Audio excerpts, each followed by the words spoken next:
Hey, everybody, welcome back to another episode of the Rent Prep for Landlords podcast. This is episode number 340, and I'm your host, Andrew Schultz.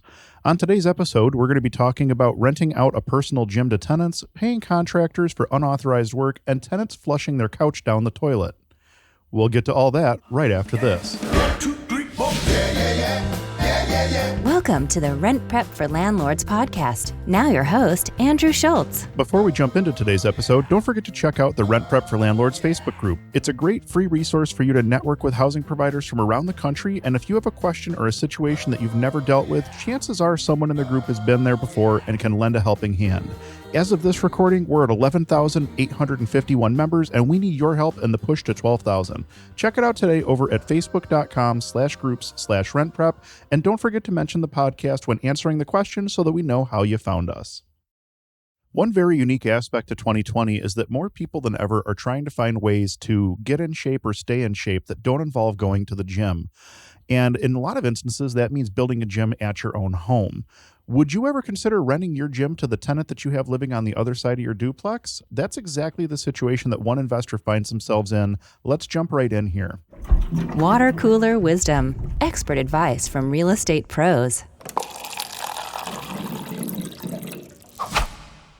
I'm a relatively new real estate investor and purchased a duplex in Austin. Since I plan on being here through at least 2022, I purchased some home gym equipment such as a squat rack, cable machine, dumbbells, floor mats, etc.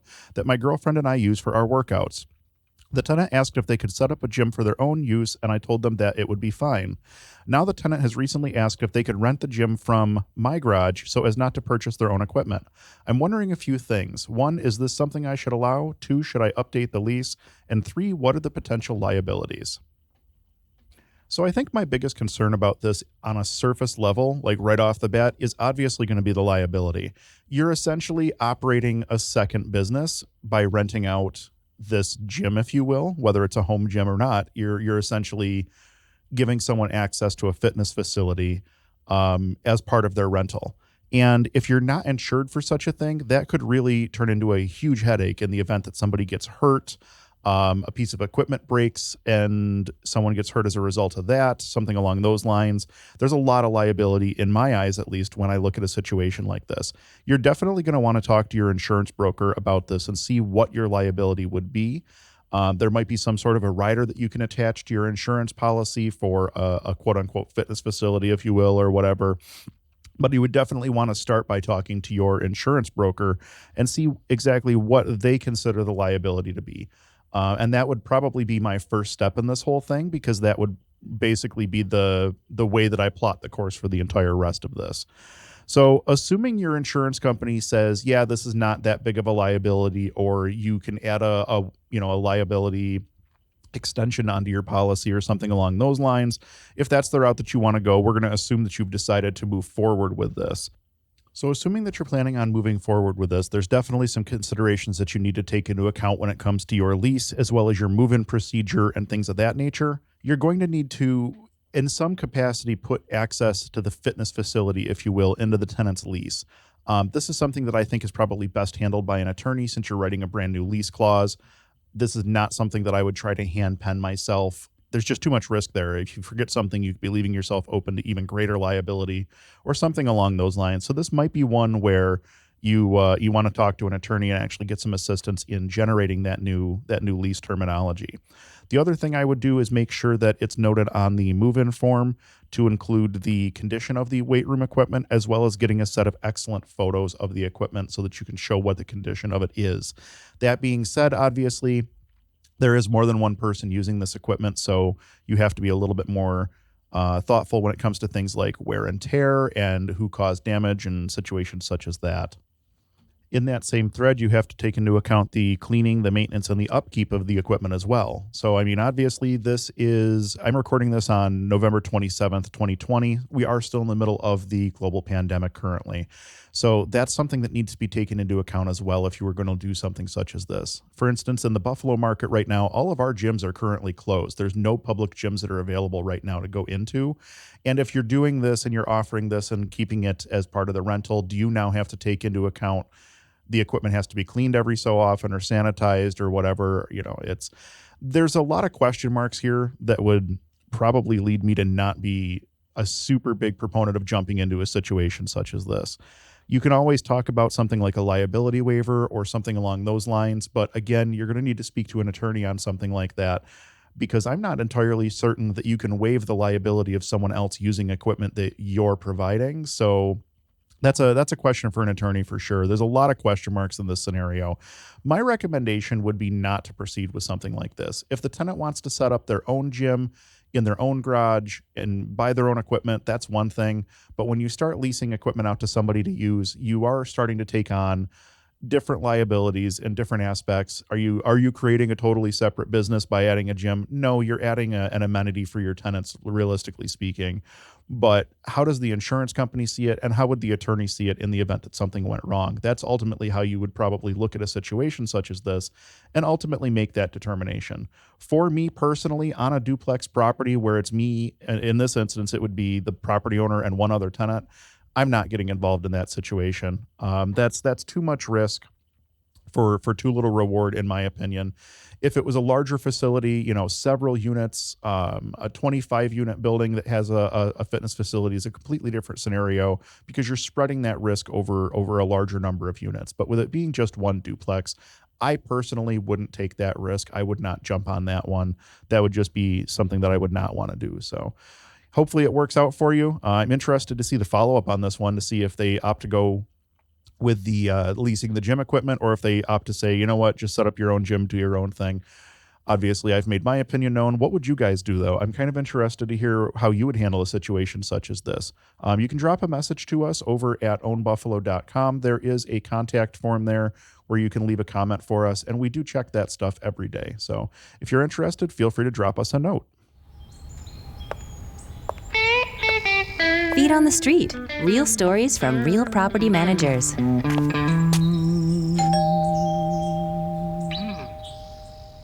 All right, we got a pretty good feet on the street for you here today. I've got one bad tenant story from Reddit, and then I have a second bad tenant story from our own business that I'm going to share with you guys. Let's go right ahead here. I rented a large 2-bedroom apartment to 4 male college students. This was in a multifamily property with about 30 units. We were apprehensive, so we had one of their fathers co-sign. Luckily, he had great financial records. It came in handy when a couple months into their lease, we were getting multiple calls from tenants in the building saying all their plumbing stopped working. It took the plumbers and the maintenance staff about 24 hours to figure it all out. The mystery came together when an auger with a camera on it discovered what was clogging the pipes, and the evidence in the hallway led to the perpetrators. The boys had gotten rowdy in the apartment and broken their couch somehow, and instead of putting their couch out for the trash and getting a new couch, they decided to spend hours chopping it up into tiny pieces and flushing millions of tiny little foam balls used for cushioning down the toilet. The father had to pay thousands of dollars in plumbing expenses, and we obviously terminated their lease. That one's pretty bad. That one is probably one of the worst dumb tenant stories I've heard. I don't think there's anything malicious there, to be honest with you. I think it just boils down to probably a few wobbly pops got consumed and some bad decisions were made. A couch got broken, and in someone's drunken state, this probably seemed like the best possible solution to get rid of their couch. I'm sure we've all made a bad decision or two back in the day. Hopefully nobody was throwing couches down drains, but yeah, I'm sure that's what happened here. Is bad, just dumb college students made a dumb decision, and it cost them dearly. Well, it cost the one student's father dearly, by the sounds of things. That's a pretty unique and definitely an unfortunate situation, to be sure. And then the story that I wanted to share was it's an eviction story. So we had gone through the entire process with this tenant of getting them evicted from the property, and this was years and years and years ago. Probably 10 years ago at this point, now that I'm thinking about it. So we'd gone through the entire process, and we were at the set out date. So the way the set outs work in our area is the sheriff or the marshal service will come out, and you knock on the door. If the tenant comes to the door, they tell them you got to leave. If the tenant doesn't come to the door, you enter the apartment. They check to make sure that the place is empty, and they throw the little "you've been evicted" notice on the door, the notice of no reentry or whatever you want to call it. And then you've got the unit. You can do what you need to do at that point. So on this particular instance, when we were doing this eviction, I was at the front door with the marshal service, And we're pounding on the door, and we know the tenant is inside because their car is in the driveway, and we can hear them. We can hear movement inside the unit. Well, it turns out as we're standing there pounding on the front door, the tenant was in the bathroom pouring a bag of quikrete down the toilet and flushing it as fast and as many times as he possibly could to try to get as much quikrete into our drain system as he possibly could. And this was on a duplex property in the city of Buffalo. So eventually we just key into the unit because the tenant's not coming to the door and the marshal has things to do, and we're there for the set out. And obviously we uncover all this as it's going down. The marshal removes the tenant from the building. The tenant leaves the property. And obviously they left the property a disaster. There was debris and stuff all over the place. They moved about a quarter of their stuff and left the rest of it for us to deal with.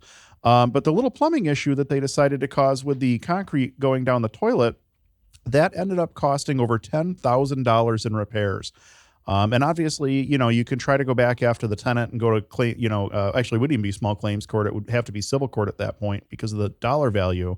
Yeah, you can go and chase the tenant, but are you ever going to get blood from a stone? And in this instance, there was no reason to chase this tenant. You were never going to get another penny back out of them for this damage. You were just going to throw more money away going after them in court. So unfortunately, there was never really a positive resolution to that one. The floor of the basement had to be broken up. They had to pull a big chunk of the drain, the main drain pipe running out to the street and everything.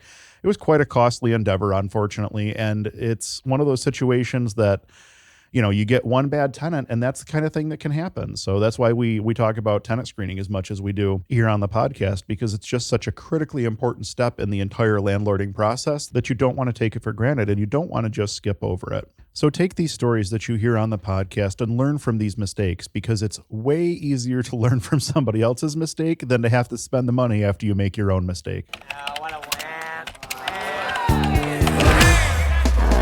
Forum Quorum, where we scour the internet for ridiculous posts from landlords and tenants. Today's Forum Quorum comes to us via the Rent Prep for Landlords Facebook group, and this is a pretty interesting one. How would you guys handle this? Give it a listen and then let us know. A storm hit and knocked a tree branch onto my rental. The branch punctured the roof. I had a contractor take a look for an estimate. He gave me one. I sent the pics to my insurance company and told the contractor that I was waiting for the adjuster. A week later, my contractor sends me photos of the repaired roof and the invoice that I had not approved. It's about $1,000 out of pocket. I'm not concerned over the amount, but this is about the third time as a landlord that a contractor has asked me to pay for work that I did not authorize. Am I being irrational? No, absolutely not. You're not being irrational. So the way that we operate here at our company is if you don't have a signed document, a signed estimate saying that, yes, we're approving work, or we've not issued a PO number, which we do a lot of times on like our smaller maintenance jobs and stuff like that. If you don't have one of those two things, we're not paying you for a job if you did it, because you've not been authorized to complete the work. So my first thing would be go back to this contractor and say, do you have a signed copy of the estimate authorizing you to do that work? They're not going to have that signed estimate, and that's probably going to be the end of the issue right there. Because I can't imagine that this contractor is going to try to chase this down after he realizes that he doesn't have a leg to stand on. Granted, he did the work. He may try to say, you gave me a verbal okay or something along those lines, but short of having that signed paperwork, I don't think that he's going to have a lot of clout, especially if he was to try to take it to court and get the money via some sort of a court proceeding or something like that, small claims court. I don't think he's going to have a lot of luck there. So I think that this guy probably just did some work for free for you, to be honest with you. If this is a contractor that you work with on a regular basis, I think I would probably have the conversation and say, what happened here? Like, did you hear something that I never said? Did you think that you just had the go ahead on this? Like, where did you come up with the logic of, yeah, I can go ahead and do this work, not having any kind of authorization or anything along those lines? And if it's not a contractor that you've used before, then chances are I would not be calling that contractor back for future work. That's for sure. So it sounds to me like this is one of those situations where you can probably plan on not paying that particular bill. It sounds to me like this vendor's probably going to wind up eating that one. As well, they probably should. I mean, it's irresponsible of them to be out there doing work. I mean, they were up on your roof. What if they had fallen and gotten hurt or something like that and then tried to come back after you? So fortunately, it's not a more severe situation, I suppose.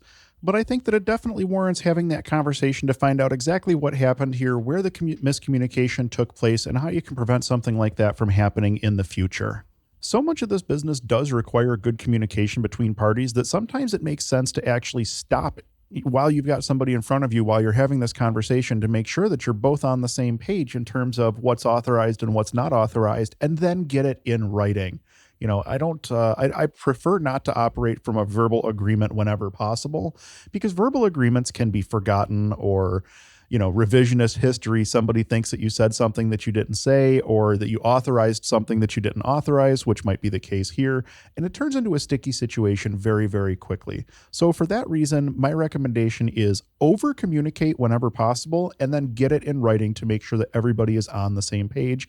I think that'll go a long way to help you in preventing from something like this from happening again, even outside of your life in real estate as well. The ability to over communicate and then make sure everybody's on the same page will generally get you a lot farther, whether it's on a project at your employer or just trying to get something accomplished in your personal life. As long as you know that everybody who needs to be on the same page is on the same page, it definitely helps to make the project move a lot faster and a lot smoother. And of course, the real pro tip all the way at the end of the podcast, for those of you that stuck around to listen to the whole thing: if you have a conversation with somebody on the phone, don't be afraid to follow up that phone conversation with an email confirming everything that was discussed on the call, and end that email with, if there's any disagreement on these points, please let me know immediately, as soon as possible, so that we can get back on the same page. What you're doing there is basically saying, this is my version of the events. Do you disagree with my version of the events? What this does is it gives the other party the ability to come back and say, hey, we're not on the same page here. Point 3 should have been, X instead of Y, or whatever the case may be, but it just helps to keep everybody on the same page. So that's definitely my recommendation. If you're having a phone call where decisions were made, follow that phone call up with an email, just so that everybody remains on the same page and that there's at least a little bit of written documentation as to what was discussed. That pretty much wraps things up for this week's episode of the Rent Prep for Landlords podcast. Thank you all so much for listening. We truly do appreciate it. Our goal with the podcast is to help as many people as possible make educated decisions when it comes to real estate, and you can help us to reach that goal. If you heard anything in this week's episode or any of our other episodes that will help someone you know, please do us a favor and share it with them. If you're looking to get in contact with me, I can be reached over at whatsdrewupto.com. From there, you'll find links to everything going on with me over at Own Buffalo, as well as other projects that we're working on as well. If you're looking for top-tier tenant screening services, head on over to rentprep.com. There's multiple products to choose from, including a tenant paid option. And if you're over 50 doors, ask them about the enterprise level programs and pricing. We've been using RentPrep for years now as an enterprise user, and it's definitely changed the way that we've come to screen our tenants. Check that out today over at rentprep.com. Again, thank you all so much for listening. We'll be back next Thursday with an all-new episode that you won't want to miss. Until then, I'm Andrew Schultz with ownbuffalo.com for rentprep.com, and we'll talk to you next week.